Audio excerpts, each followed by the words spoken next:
Hey guys, Freedom Fighter 1776 here. At you again with another gun review. Done a couple so far, one on my Wyndham Weaponry AR-15, a Walther PK380 I was working on for a buddy of mine.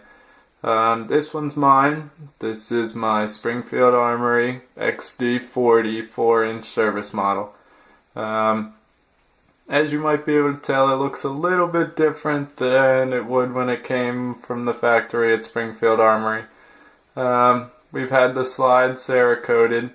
When I got it, it was on all black. The barrel's been polished, so it's a nice shiny color.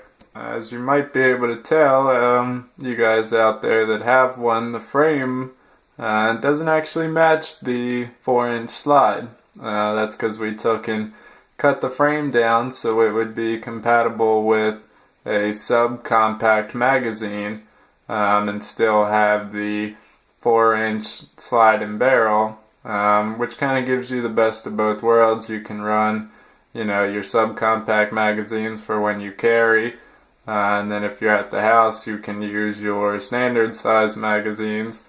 Or if you're feeling crazy, you can get your 33 round magazine right there. But that's if the zombies come. Before I had this model, I had another Springfield Armory XD. That one was in 9mm.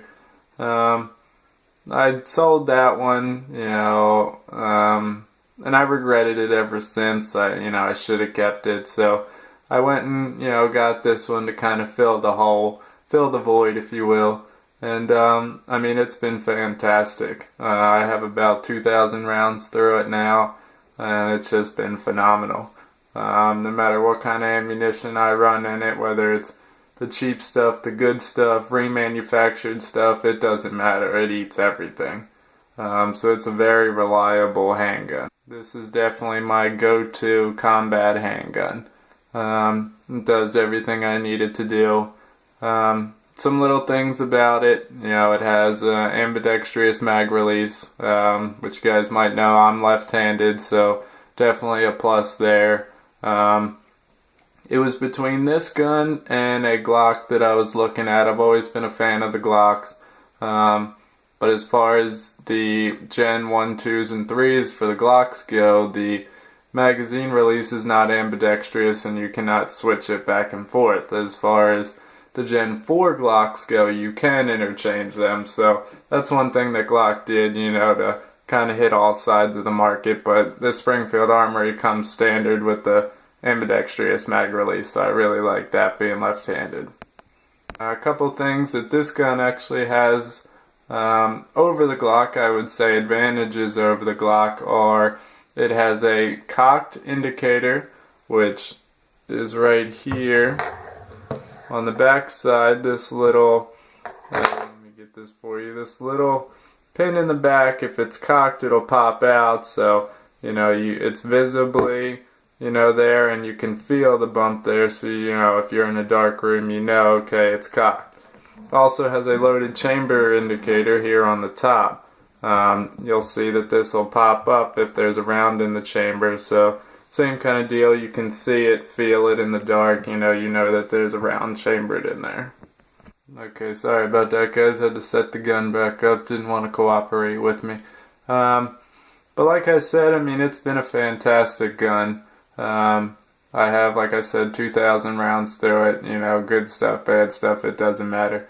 And it eats it all. Other than that, on the front of the frame, it has an accessory rail for your lights, lasers, whatever else you want to throw on there. Regular 3-dot sights. They're dovetailed in, so they are a pain if you wanted to change them out, which I will be doing. We'll probably put some kind of true glow sights in there just for easier acquisition. Comes with a dual recoil spring inside.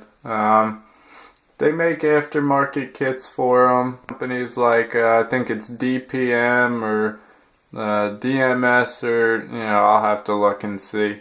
But but I actually got a different recoil system for this, and it actually did help with the recoil. The only problem was, it wasn't really a problem so much as it wasn't that it failed to go into battery. It was just, say you were doing press checks. If you really babied the slide home, it might not seat all the way, so it might not get into battery all the way, and I really just wasn't comfortable with that, so we took and put the stock recoil spring back in, and we haven't had any issue. It might not be a real big problem, but it was just something that I didn't feel comfortable with. As far as safeties go on this gun, there is no manual safety, there's no external safety. The only safeties are the grip safety here on the back, just like your 1911, and then it has a trigger safety in here, just like your standard Glock would, and those are the safeties. Now internally it has a drop safety, which, even if you have a round chambered and say you drop your gun for whatever reason, it won't go off. It has to have, all three safeties engaged in order for a round to be fired. I don't like manual safeties anyway.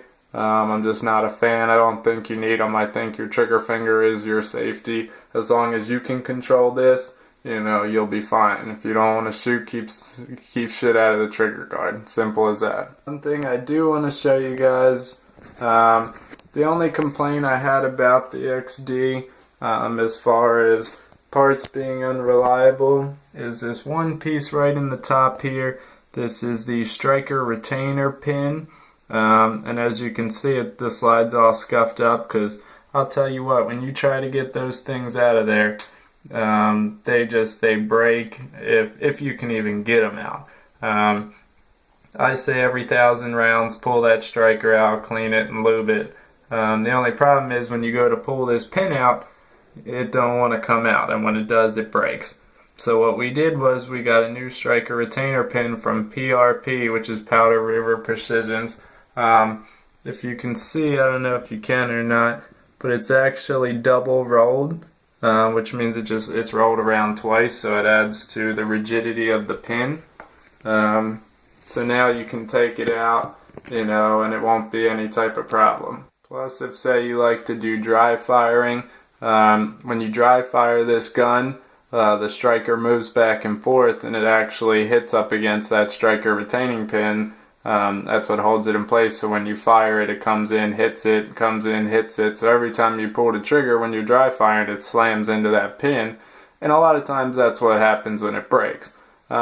So just getting a better one, isn't a bad thing, and I think it was maybe $10 or $15 for 3 of them. Put the one in there, put the other 2 in your range bag or whatever else, and you'll be good. It's just something that you don't have to worry about ever again. Last thing, like I said, as far as magazines go, this is your subcompact. Sorry about that, guys. This is your subcompact magazine. It's a 9-round magazine. Change the base plate so you can get my pinky on there. And that's the one you put in there when you want to carry. That way you still get a full-size grip, but it's shorter than, say, your full-size magazine. Now the full-size magazine is this one and this one. These are 12-round magazines. This one has the finger extension on there. This one does not. They're all the same magazine, so there's no trouble with fitting or anything else like that. Like I said, if you want, for range fun or zombies, you get this.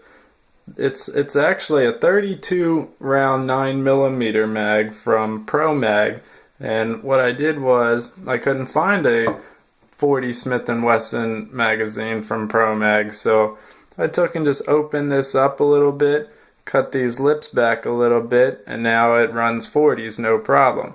And it actually, I think it holds 23 is the number that it holds in 40s. A cool little thing to have, the zombie killer, but other than that, that's about it. Can't really think of anything else you guys might need to know, other than, if you're in the market for, a polymer frame handgun, I mean, Springfield Armory XDs are definitely a thing to look at. I know nowadays, they have the XDMs and the XDSs and all kinds of new stuff, but the XD you know, the XD line is just a great gun altogether. So it's definitely something to look at. You know, if you guys don't like the looks of Glocks, or you don't like the high bore axis of the SIGs, or you don't like the full metal frames of the 1911s, or, you know, whatever your reason might be, it's definitely a competitor. Definitely a good thing to look at.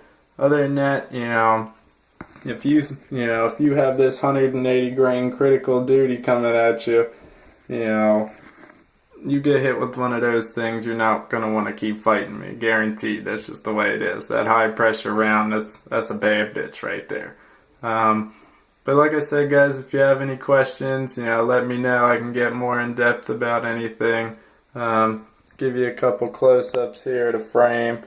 You know, ambidextrous mag release, trigger safety, grip safety.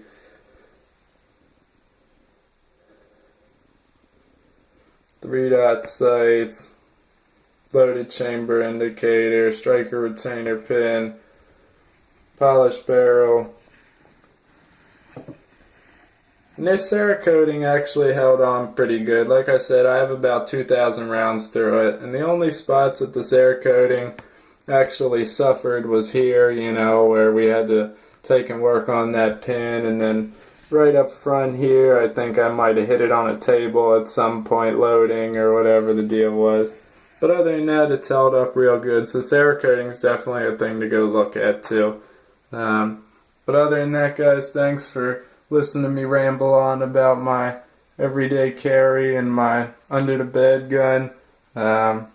Alright, now take it easy. And remember, it's your right to own firearms and to defend yourself. And the only way they can take that away from you is if you let them. Alright, be safe.